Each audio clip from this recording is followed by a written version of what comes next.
एक बार प्रेम से बोलिए वृंदावन बिहारी लाल की। जब ध्यान पूर्वक 88,000 ऋषि लोग कथा को श्रवण कर रहे थे, तब जब कथा सुनने वाले ध्यान से सुनते हैं ना, तो सुनाने वाले के अंदर कथा प्रकट होते जाती है।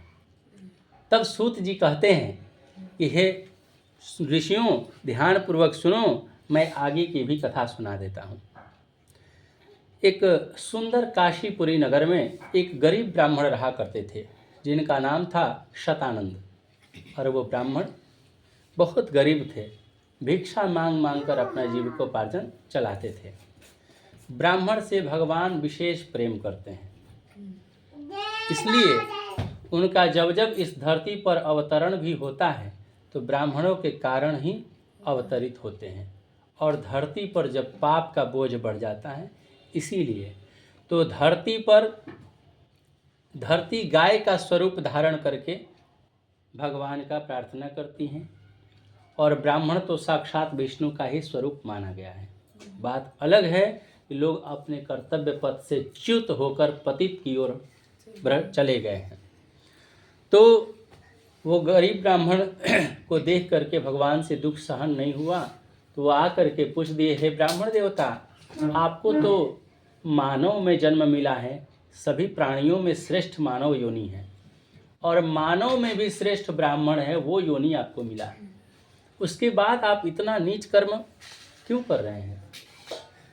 ब्राह्मण देवता ने कहा कि मैं बहुत गरीब ब्राह्मण हूँ और भिक्षा के लिए पृथ्वी पर भ्रमण करता हूँ। यदि मेरी गरीबी दूर करने का कोई उपाय आप जानते हो, कृपा करके मुझे बताइए, मैं उसे अवश्य पालन करूँगा। तब भगवान ने बताया, श्री सत्यनारायण भगवान का व्रत करो, और जो मनोकामना लेकर तुम व्रत को करोगे उससे निश्चित रूप से सफलता प्राप्त होगी और मनोकामनाएं पूर्ण होंगी। अब पूरी विधि बता करके सत्यनारायण भगवान के व्रत की भगवान अंतर्ध्यान हो गए। अब इस ब्राह्मण को चिंता हो गई कि कल भिक्षा मांगने से जो भी धन प्राप्त होगा उसी से मैं सत्यनारायण भगवान का व्रत अवश्य करूँगा। और इस विचार को लेकर जब सोने के लिए गए तो रात भर करवट बदलते बदलते ही रात व्यतीत हो गई और नींद नहीं आई। सुबह हुआ, संकल्प किया कि आज जो भी भिक्षा में धन प्राप्त होगा उसी से मैं सत्यनारायण भगवान का व्रत कर लूँगा। और इस विचार को लेकर के जब वो चले भिक्षा मांगने के लिए तो भगवान की अद्भुत कृपा हुई और उन दिनों उनको अधिक धन की प्राप्ति हो गई। अब वो चल दिए सभी सामग्रियों को जुटाने के लिए, जुटाकर भाई बंधुओं को निमंत्रण दिए, ब्राह्मण को बुलाकर विधि विधान के साथ कथा श्रवण किए, और तब भगवान की कृपा हुई, धीरे धीरे उनकी गरीबी दूर हो गई। और तब से वह ब्राह्मण हर महीने सत्यनारायण भगवान का व्रत पूरा करना लगे। जब किसी कार्य में लाभ समझ में आने लगता है व्यक्ति को, तो उस कार्य में अभिरुचि होती है। जब तक लाभ समझ में नहीं आता है तब तक उस कार्य के प्रति रुझान व्यक्ति का नहीं बढ़ता। तब जाकर के 88,000 ऋषि पूछ दिए सवाल सूत जी से कि हे प्रभु, क्या उस ब्राह्मण के बाद दूसरी बार सत्यनारायण भगवान का व्रत किसी ने नहीं किया, या किसी ने किया तो कौन किया? ये इसके विषय में भी जानने की हमारे हृदय में बड़ी श्रद्धा है, कृपा करके मुझे बताएं। तब सूत जी कहते हैं, एक बार वहीं शतानंद नाम के ब्राह्मण भाई बंधुओं को बुलाकर विधि विधान के साथ सत्यनारायण भगवान का पूजन अपने घर में कर ही रहे थे कि लकड़ी बेचने वाला लकड़हारा उस रास्ते से गुजर रहा था, और ब्राह्मण के घर में भीड़ देख करके बाहर लकड़ियों को बाहर को रख करके ब्राह्मण के घर में प्रवेश किया, और ब्राह्मण को देखते हुए प्रणाम किया, हे ब्राह्मण देवता, ये सब आप क्या कर रहे हैं और इसके करने से क्या फल प्राप्त होता है? जैसे कि आज तो सबको पता है कि केला का पत्ता वगैरह लगा हुआ है, इसका मतलब कि सत्यनारायण भगवान का ही पूजा हो रहा होगा, क्योंकि बहुत सारे लोगों ने बहुत घरों में देखा है। लेकिन उस समय कोई किसी के घर में इस तरह का कोई न देखे, नहीं लगेगा कि क्या बात है कि इनके घर में पूरा भीड़ लगा हुआ है। तो ऐसा ही उसके लिए अजनबी चीज़ था, नया था, जाकर पूछ दिया।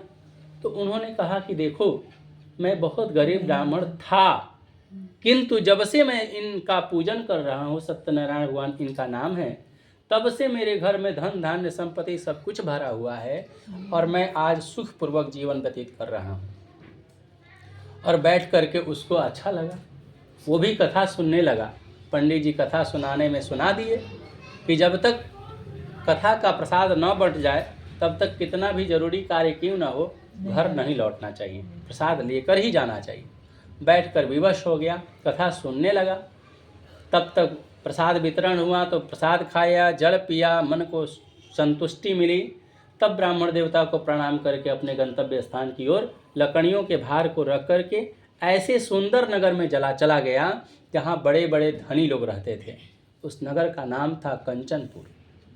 वहाँ पर उतना ही लकड़ी रोज बेचता था, लेकिन उतना ही लकड़ी उस दिन भी बेचा। चूँकि वो कथा श्रवण करके गया था, इस कथा के प्रभाव के कारण उस बनिए को 2 गुना धन की प्राप्ति हो गई और 1 गुना तो उसका रोज नियम था कमाना और एक्स्ट्रा खर्च था उसको पूजा करने में, तो भगवान ने एक्स्ट्रा इनकम भी दे दिया। और उसी से सत्यनारायण भगवान के पूजा की तैयारी करता हुआ उसी दिन चला आया अपने घर की ओर और सत्यनारायण भगवान का विधि विधान के साथ भाई बंधुओं के साथ सत्यनारायण भगवान का व्रत पूरा किया। और तब से वह लकड़हरा भी हर महीने सत्यनारायण भगवान का व्रत पूरा करने लगा और जब तक इस धरती पर जीवित रहा तब तक सुखपूर्वक अपना जीवन व्यतीत किया और मरने के बाद बैकुंठ धाम को चला गया। एक बार प्रेम से बोलिए वृंदावन बिहारी लाल की जय, सत्यनारायण भगवान की जय, बांके बिहारी